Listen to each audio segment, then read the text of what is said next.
باتیں عرض کرنی ہے اور جتنی باتیں بھی آپ کے سامنے حضور کی عظمت حضور کی شان کے حوالے سے رکھی جائیں تو ان کو ذرا ذوق کے ساتھ سماعت فرمائیے گا۔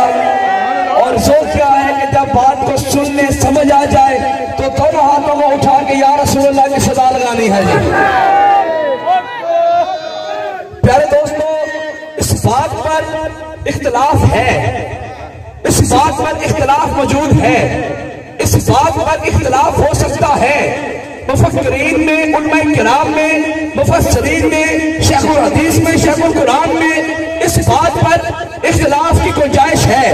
اس بات پر تو اختلاف موجود ہے کہ بعض کے نزدیک مکہ مکرمہ افضل ہے، بعض کے نزدیک مدینہ منورہ افضل ہے۔ اس بات پر اختلاف ہونا یہ کوئی بڑی بات نہیں ہے۔